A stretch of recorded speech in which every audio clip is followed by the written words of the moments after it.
we'll go ahead and get started. First off, I want to start us with a blessing. So I'm going to invite R.C. Griffin up here. He is the pastor at the North Wilkesboro Presbyterian Church. And as a pastor, it's good to be connected to an organization such as this. If there's anyone doing God's work here in Wilkes, it is these folks. So thank you for your good work. Let's pray and give thanks. Our good God, we give you thanks for gathering us. We give you thanks for each and every one of these folks here in this room, the organizations and people that they are connected to, and the journeys that you have invited them on. We thank you that those journeys have intersected here in this place. And now we ask that you would join us. We give you thanks for good food, for people who grow things and harvest them and prepare them, people who brought it to our tables. May it be good for our bodies. May our conversation join us together as a family here today. And may we have new inspiration to make this community a better and better and better place because we've been here. For this we give thanks, O God. Amen.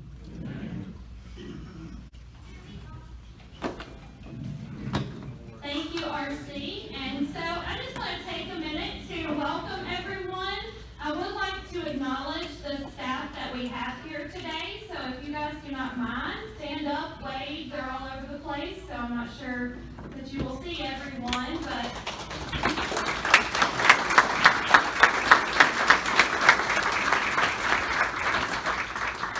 this important work wouldn't be possible without this amazing team of people, and we have an amazing team that's still keeping our programs running and the doors open at the Recovery Center, so we give them thanks as well.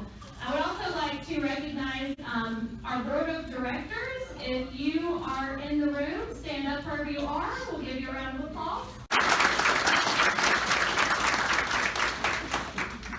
And one more, committee members. If you serve on one of our 4 committees at our organization, I would like to recognize you as well by standing up.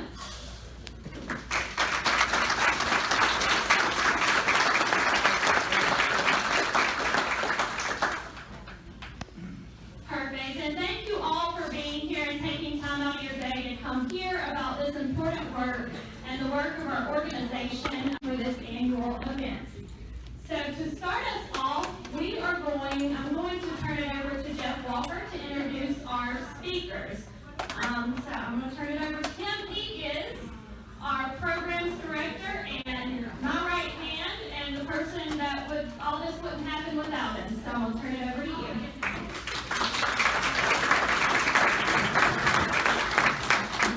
Hey everybody, I don't know if I do too good sitting in one place, so as Devin said, my name is Jeff Walker, I'm Programs Director, and I've had the privilege to work alongside Devin since the very beginning. And it has been a true blessing the past 5 years to work for Wilkes Recovery Revolution and to watch this community support recovery and the lives that has impacted on people in this community. So for that, thank you to him.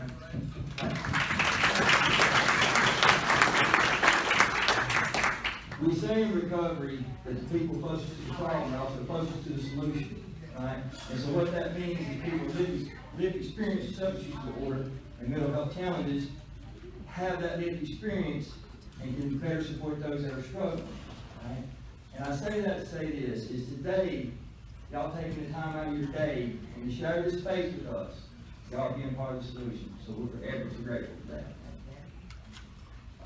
Before I announce our speakers, I'm not going to announce their names. I'm going to let them do that. I met this family through the mother that had reached out to Devin. Devin put her in contact with me. She called me about her son needing some support, and we had an amazing conversation. And like any loving mother, she wanted the best for her son. So, if the speakers would please come up here.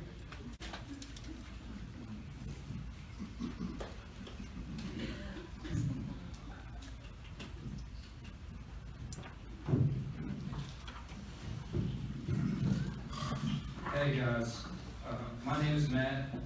Addiction hasn't been a part of my story for as long as I can remember. I started using at a very young age. For a long time, drugs were a lot of fun, but slowly they began to take more and more from me. My addiction left me living in my car with my little family. A car with no back glass and the windshield smashed up. We had to physically hold it in place to keep it from caving in on the dash. I couldn't bear seeing my daughter live in the wreckage that I created, so I made the hardest phone call of my life. I called my mom and asked her to come pick up my baby child. 2 weeks later, I landed myself in jail. My first night in jail, I decided that I had had enough of this. I wanted to get clean, but I had no idea how to do that. I had no concept of the word recovery. It was at this point that my mom connected me with Jeff Walker. Jeff told me about phases. He told me he had been in my shoes. I told him about the good life I wanted, which honestly at that time felt more like a fairy tale than an actual possibility. To this day, I don't know why Jeff took a chance on me. All I know is that today I'm gratefully and humbly living that good life I told him about in that jail. Getting into phases literally saved my life. Not only did phases help pull me out of my addiction, they taught me how to survive recovery. Early recovery was one of the hardest things I've ever been through, because not only was I dealing with my own physical, emotional, and spiritual bankruptcy, I was grieving the loss of my partner who was still in active addiction. This wasn't just my lover, this was my best friend. My best friend was drowning and I couldn't swim. Phases taught me how to deal with this grief. They gave me a place to heal, a warm place with a bed and a shower. A simple shower may not seem like much, but it's impossible to heal matters of the heart when your basic needs aren't met. Phases set me up with this peer support specialist down at R3. He had me back to work in 2 weeks, and Phases made sure I had reliable transportation to that job. Slowly, I began getting some manageability and stability back in my life. They set me up for victory after victory. To this day, they continue to help me rebuild my life. I am eternally grateful to God and to this program. Without them, I wouldn't be standing here. Odds are I wouldn't be alive. And I just want to take a second, I looked and saw the change in my little girl. She went from a lonely, hurt little child and she's grown into a beautiful young lady who just finished up her EOGs and scored 99% in the nation.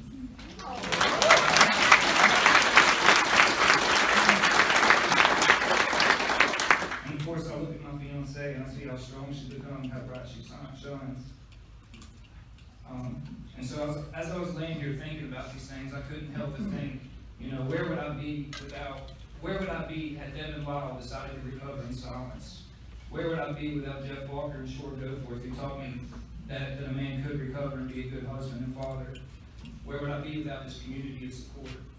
And as I was laying there thinking about those things, I just felt this overwhelming responsibility to do my part to give back, because I've given so much. So not only did we recover out loud.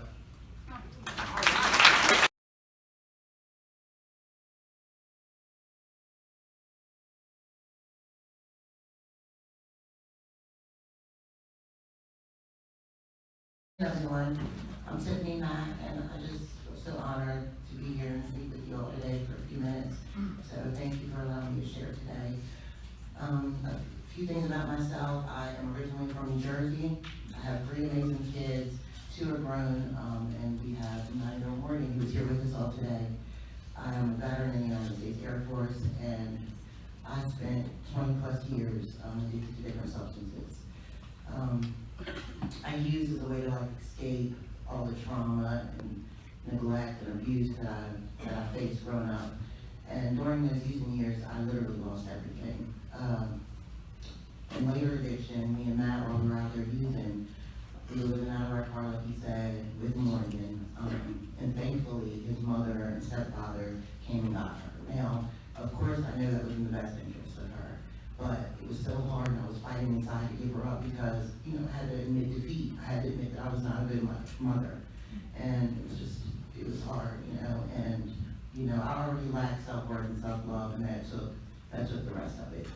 And so, Matt had called me, and he told me that his mother had called me, so Morgan was regressing, and, I started screaming and hollering, and that was my rock bottom.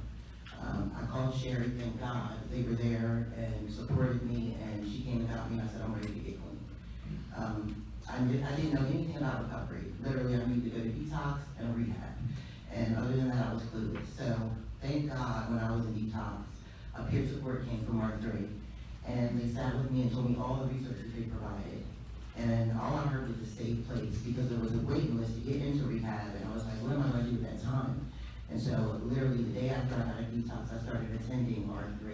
every single day, from open to close. And, you know, while I was there, I met one-on-one with the support, and we made these little goals that I started accomplishing, and I started to get a little self-worth back.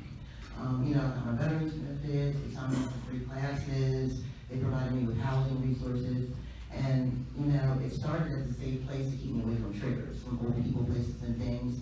But then it's like this transformation started within myself.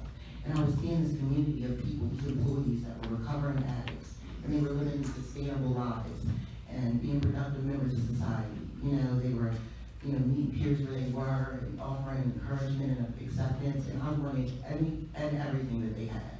So after I got out of rehab, I started going every single day again, from open to close. I started volunteering, and, you know, that led to me being presently an R3 employee. And that makes me so emotional, because I never thought it was possible. It was never even on my radar. And, you know, I wake up every day so excited to start the day, go to work, you know, be of service to people, offer a little hope, you know, just by being this living example. And you know, being a living example for my daughter, so she could see the recovery side, because she definitely was there for the using side. And, you know, R3 really instilled in me this desire to want to give back and to use my life experiences to help others. And, you know, I'm going to close just by saying, you know, that R3, you know, helping me claim my second chance at life, now I have a sense of purpose. You know, now I have hope for the future, and I have this newfound love of life. So thank you for allowing me to share, and I'm going to introduce my mother-in-law. Thank you. All of you, and I appreciate you, and I'm so proud of you too. I'm just walking an amazing walk. I'm here today with a heart full of hope and gratitude for all of you who came to support these hope pushers that we have in our county. And so let's give all of them with Recovery Revolution a big hand, because I'm telling you,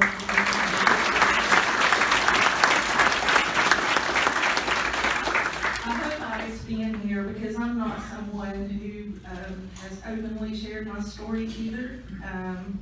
But I hope by us being here and sharing our story that we can put a face to these alarming numbers that we have in our county and our country and our state of what the opiate addiction is doing. I'm a former counselor, just so you kind of get an understanding of who I am. I'm a former counselor and educator who's actually given college level presentations on meth. Imagine that. And the path of destruction that it's had as it's moved from California to Appalachia. And because of that opportunity that I had for an education, I knew all the dangers, and I talked to my kids about drugs. I talked to them about our family history. I talked to them about where addictions could take us. I did my best to set a good example for them and surrounded them by good people. But guess what? Good people experiment with drugs, and good people become addicts. For example, I met Devin when she was a student at Wilkes Community College getting ready to graduate. And she told me that she was a recovering addict, which really shocked me, because my first thought was, she doesn't look like an addict. What does an addict look like? It looks like any of us, right? And she told me that she was going to build a halfway house. And my second thought was, boy, isn't that a cute goal? You know, and that's sweet. She's graduating from college this weekend, and next weekend she's going to start a halfway house. Okay. But I had no idea how big a vision that little woman had. And I had no idea of how much determination she had. I had no idea how much her dream would impact our family, and I also had no idea how Wilkes would stand up and support her vision. I met someone whose husband was a substance abuse counselor who had moved here from Texas. She was a colleague of mine, and do you know why they moved to Wilkesboro? It's because of their drug numbers were so big. It was at that time the biggest in the nation. And he made a business decision to move to Wilkes County, North Carolina from Texas because our numbers were so big. So I'm so thankful that I met Devin, and I'm so thankful that God has equipped this team with the skills and determination to build something bigger than my small vision for what Devin had in mind. And I'm so grateful for this community and the support from each of you, so that this program was here when my family was in crisis. I've lived in a state of denial for a long time about how bad our family's addiction issues were. My husband and I were constantly asking ourselves, are we helping them or hurting them by loaning them a car, or loaning them money, or providing a roof over their head? And every time the phone rang, I would think, have they been in a wreck? Is this the hospital calling? Is it the sheriff's office? It's like I had a big phobia of the fear of the phone ringing, because I didn't know what was going to be on the other end. We ended up living on very little sleep those days, and stress just filled our days, and that became the norm. But I watched many families who, like us, were suffering in silence and didn't talk about it.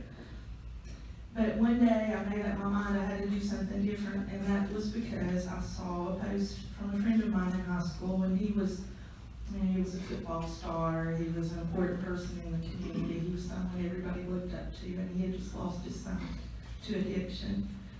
And his beautiful son was 10 years younger than my own child. And his new wife told me that his parents kept enabling him, and I had to really dig deep within myself and just say, okay, it's time to do something different.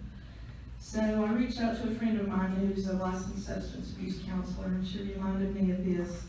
Addiction is an illness. It's a family illness, and it's terminal. Everyone stops using at some point. The question is, will recovery be a part of that equation? Or will their addiction be their life sentence that leaves a grieving family, including children, behind? So I knew I had to make a change, because my grandkids needed their parents. After we cut off support, Matt and Tiffany lost literally everything.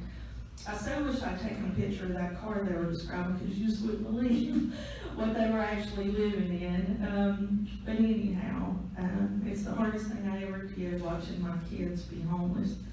But it was a part of their journey, it was a part of their recovery, and it was harder yet to see my child incarcerated.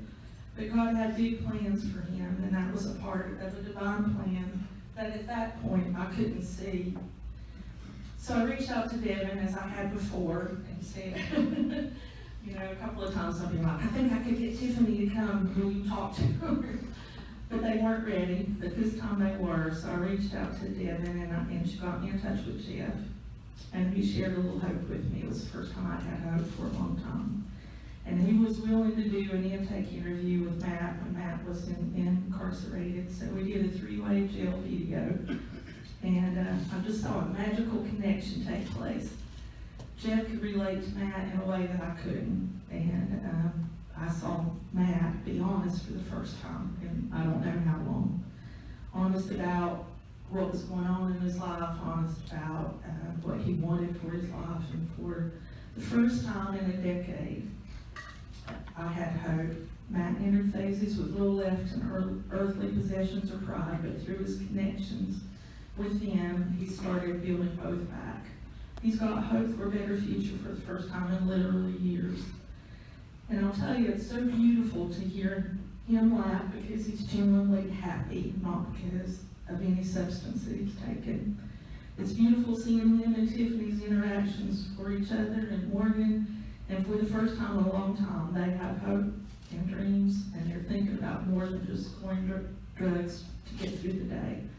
And now they're reaching back, and I'm so proud of them, because they're reaching back to the next people that they can, in Matt's words, pull out of the hell of addiction through NA and through Recovery Revolution Connections. So it's important for us all to remember that addiction doesn't just impact families, it impacts foster care, jails, homelessness. A lot of you here, I'm sure, work with in a job where active addiction is an issue.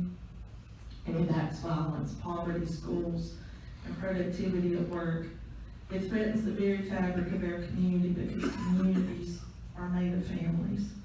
So I want to thank you, Devin, Jeff, Mandy, Shore, Tammy, wherever you are, Cyrus, Erica, and now Tiffany and Matt.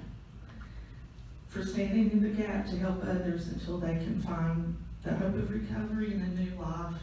I love you all, and I thank you, Wilkes County, for enabling hope instead of dope. Thank you for your time. But I went a little out of order if you looked at your itinerary, but we're gonna make it work. I think it worked kind of nicely the way it was supposed to. So that is our reason that we do the work that we do. Those are the stories that we get to hear on a daily basis, sometimes hourly, from multiple people. And however draining it may be to be in the trenches and however hard it may be to do this work, that's what gives us hope, is getting to see families reunited, parents get to see their kids for the first time, people getting out of detox, getting driver's license, cars, finishing probation, and all of the wonderful things that recovery brings. So you've heard a little bit of a message of hope. I want to backtrack just a little bit. And for some of you, this may be your first time hearing us present on what this organization does, and some of you, this may be a familiar conversation. But I'm going to give you an overview, a quick one, since we're running a little out of time. But I'm going to give you an overview of the wonderful work that we are trying to do. So our mission is to create a community where recovery is possible through restoring hope, repairing lives, and rebuilding community. We believe that we can't just help one individual without the whole community being involved in that process. The opposite of addiction, we believe, is connection, and it takes a whole team of us to be able to really make the impact that we need to make. So in 2019, we became an accredited recovery community organization. This was a little bit of a process, but what that means to us and the importance of that for our organization is it means that our mission, our policies, our procedure, and everything that our organization does is ran by the lived experience and the people that have lived through addiction and can best help other people. I think that Sherry may have spoke on it, but the light turned on when Matt spoke to Jeff that she had not seen before.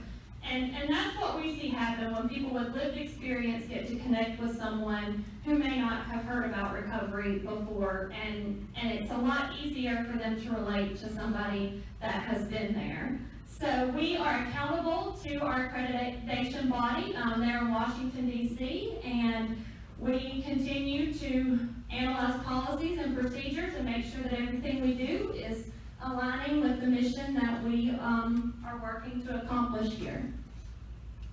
So I want to go back just a little bit, and in order to understand everything that I'm getting ready to talk about, we have to understand what the word recovery means. And there's multiple definitions. One of my favorites is recovery is any positive change.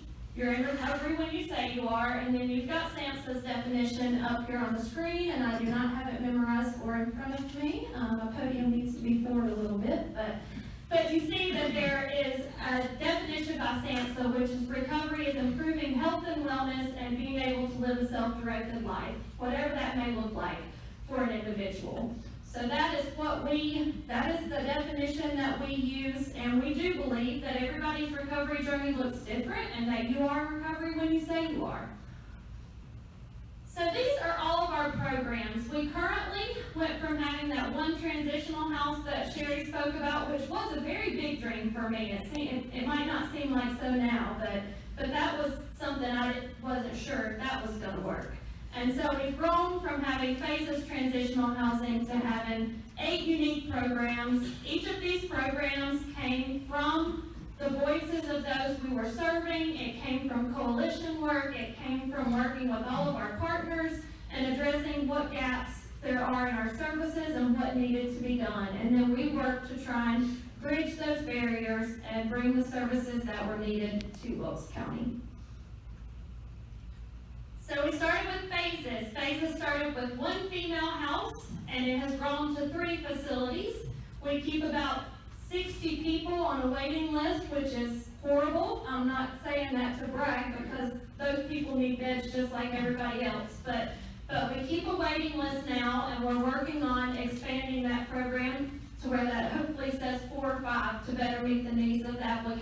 that we have coming in.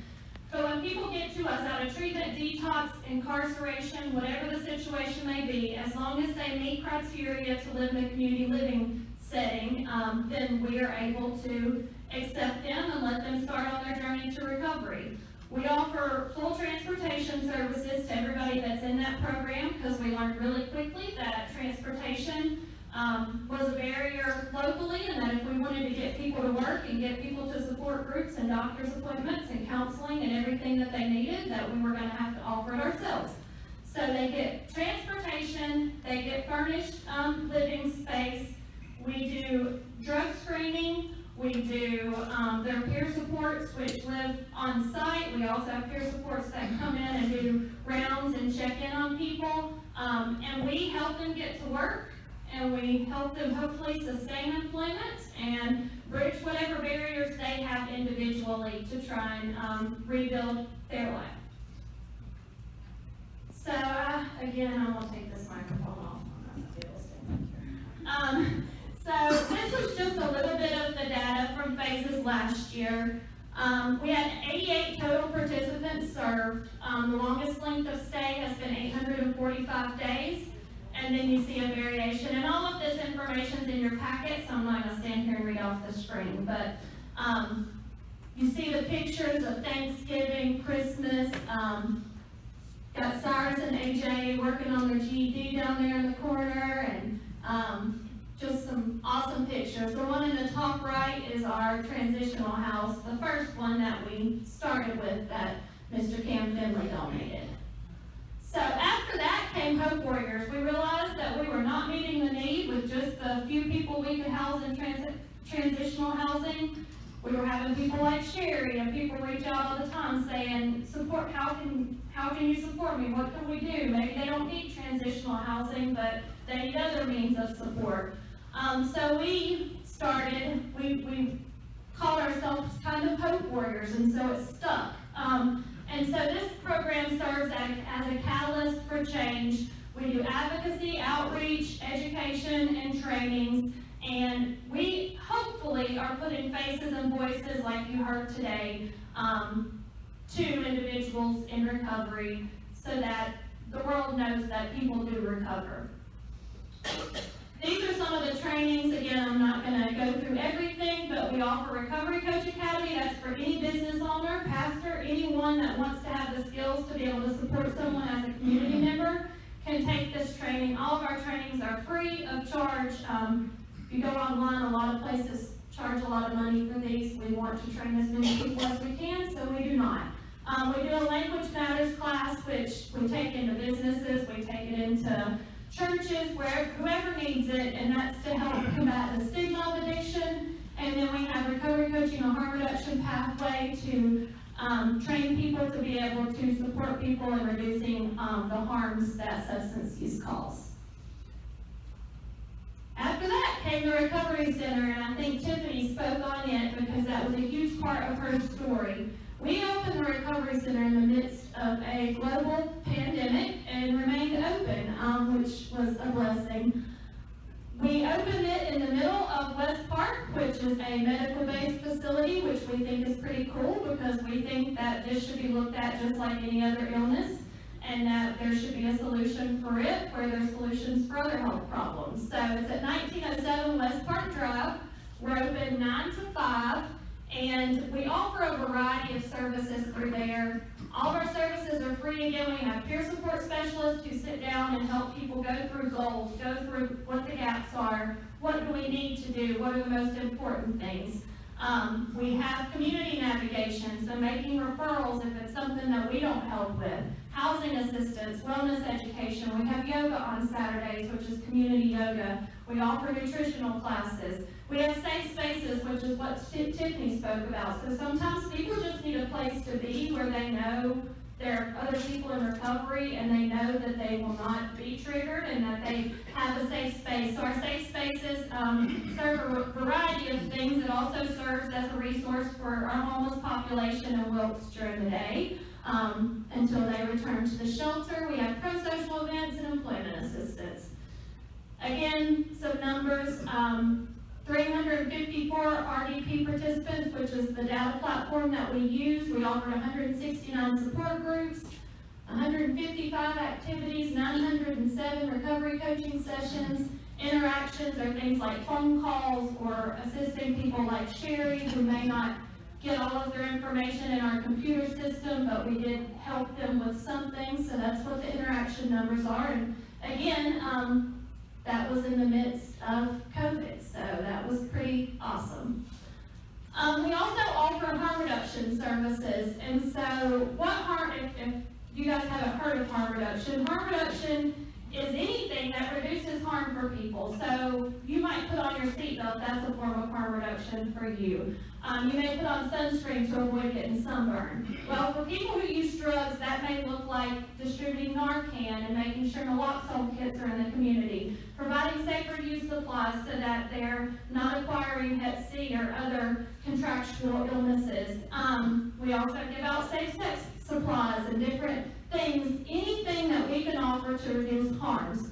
Not only does this support people who use drugs and keep people alive long enough to find recovery, but it also reduces the burden on our healthcare system. It reduces law enforcement needle stick injury. There's all kinds of things that this program helps with. 1 in 5 people is the CDC data for if they're engaged in these services and connected to a peer support specialist, that they're a lot more likely to seek detox, seek treatment, and go on to enter recovery. So we love this. Our data has held true. I think we've had about 2 out of 5 actually seek other services that we offer from utilizing this program. Last year alone, we had 194 unique participants. This program is also located at the Recovery Center. We distributed 571 naloxone kits. Of those distributed, that was 70 total lives saved. What that means is that 48 individuals used a kit we provided them for free to save someone else's life, and 22 of them someone used that kit on them to save their life. So that's 70 people who would absolutely not be here today, which I think is a huge deal. You can't get into recovery if you're not here.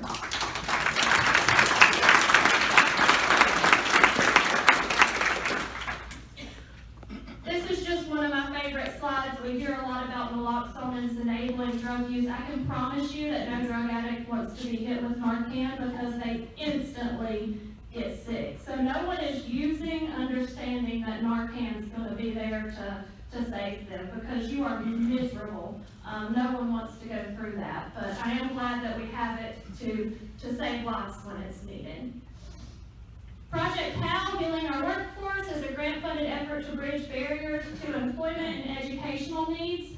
So we learned really quickly through phases that recovery equals work and work equals recovery, that if we can't get people into meaningful jobs and positions and have them have a meaningful income come in, then we're not really assisting them the best ways that we can.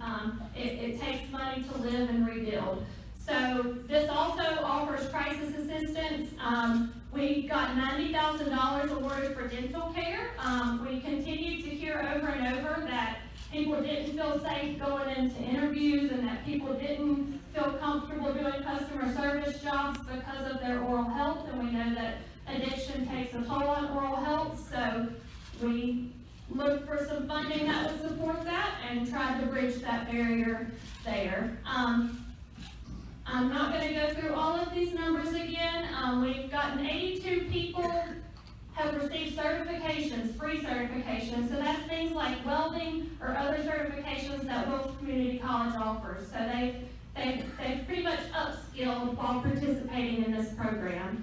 We've done the emergency dental vouchers, the insurance cards. The insurance cards require them to meet some criteria and do some things.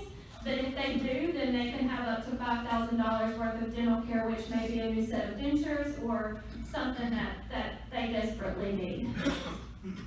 Recovery Friendly NC came out of that, so we realized when we were talking with employers that they wanted more, that they needed more, that they said, how do we create communities within our own atmosphere as an employer that supports people and ensures that they have access to the resources they need. So we started Recovery Friendly NC. This is the process of becoming a statewide initiative. So it went from being Wilkes County to other communities wanting to take on this. We go in and speak with HR directors. We go in and maybe get somebody trained to be a recovery coach within their team. And it has been very successful and growing faster than we can barely keep up with. I was looking for Ariana, but we have Wilkes Chamber of Commerce, High Country Workforce Development, Suncrest Farms and Tyson. There's a lot more now, but those were the first people, our early adopters, to sign on, and we have seen some amazing things happen through that. Fresh Start Farm is our new therapeutic work study program, which pays individuals in recovery to procure fresh fruits and vegetables. They make a living wage, so they will actually be an employee. They won't just be working to cover program costs or working for whatever reason. They're actually going to make a paycheck that they can turn around and make better choices with, and find a way to move forward. They get free certifications through that as well. They're incorporated into them working there, so they're kind of getting paid to upskill, and they get to work in the dirt and watch things grow. And we've already heard people say how cool that is to watch, just the miracle of life and growth happen through playing with the soil. Those are a couple of pictures. We've had several community garden days. We've had several. The Wilkes Early College brought their crew down for some learning, and those are just a couple of pictures. So recently, the Health Foundation, Wilkes Partnership for Children, and a coalition that was working to combat food deserts in the community and get fresh fruits and vegetables out to people who needed them, had a mobile market. They have now donated that to us to work in partnership with Fresh Start Farm. So the mobile market that you see around town and in some of these pictures will now be operated by people in recovery, making a living wage, and who are also getting fresh fruits and vegetables out to underserved populations in the community through market bucks, through EBT and SNAP, and through us finding ways to make sure that everybody has access to healthy fruits and vegetables. Our thrift store has been here a while, but it's the same structure, operated by individuals in recovery who are able to learn workforce skills and be able to give back in the process of them working there. The thrift store has two missions: one, to employ people in recovery, but two, we also have a voucher system. And so we are able to distribute vouchers to people moving into new apartments, needing to go to a job interview, needing furniture, getting their kids back, and needing to get clothing, whatever the need may be. Last year we distributed 151 vouchers, which totaled $10,059.46 of things that went to people in need, that they didn't have an item and they were able to go get it. And this brings me back to what we consider our recovery ecosystem. So I think it takes everything. We know that we're still not doing it all. There's a lot more work to be done. But we have created our own little ecosystem with our programming, and continue to analyze that and look at what we can do to continue to give back to Wilkes County. So you've already heard from Tiffany and Matt. I wanted to take just a second, because some of you here don't know me. I am an individual with lived experience, which Sherry touched on. I have my own journey of addiction. I came from a wonderful family who was very supportive, and I say that to say that the disease does not discriminate. I graduated with honors in high school. I had a wonderful future ahead of me before having an injury which required a prescription of pain pills. And so that's what started my journey. When it was time to come off of those pain pills, my body, my brain, my everything screamed, no, you can't do this. And so that's what started my downward spiral. And so I say that to say that is why I do what I do today. When I was going through that, you did not hear people even talk about recovery in Wilkes County. I think my dad once said, it's just kind of one of those things you didn't talk about. Like, people didn't want to talk talk about it. It was uncomfortable. You just didn't talk about it. And so I wasn't even aware that there were people in Wilkes County that were able to go to treatment and detox and enter this life of recovery. I didn't know anybody was in recovery. I was in my own little self-isolated world with other people who were doing whatever I was doing. And so when I finally was able to, I ended up becoming an IV drug user. I ended up acquiring Hep C per some of the work that we do. I ended up septic and in the hospital. I thought I was dope sick. That was not the case. I actually had a major illness that caused me to end up in the hospital, and that was kind of my monumental shift when I wanted to get help. That help wasn't here, and it was very hard to find that help. And so that is a lot of the reason that I came back to Wilkes County to do the work that I do today. I had to go to Asheville to get the services that I needed. And so I knew if that was the case for me, a white privileged person who had all the support in the world, how many others had to be suffering with that and not be talking about it? Like, I had support. I had people, in my corner. How many other people didn't and weren't getting access to the help that they needed? So that's my why story. I wanted for people in Wilkes County to be able to get the help they needed right here where they live. Community is important. I think we have all learned that over the past couple of years more than ever before, that community is important. And if people don't have that community to love and support them and build that connection, it is really hard to sustain recovery. I just gave you that. And so I'm turning over the microphone back to Jeff Walker. We are starting something new this year, and I'm going to let him talk about it briefly. Close to time here, but I do want to take the time to do this and do it the best I can. What I want to say before we announce the Recovery Community Champion is that we are very grateful for this community and all the support from foundations, from business, and from individuals. This is our first award, so we felt like this one should go. The way I look at it, my mom, my beautiful mother, she told me, don't forget where you come from and don't forget who helps you get to where you're going. Right? So, I'll tell you a little bit about what a Recovery Community Champion is. The Recovery Community Champion Award is new for our organization. Continue to support financially.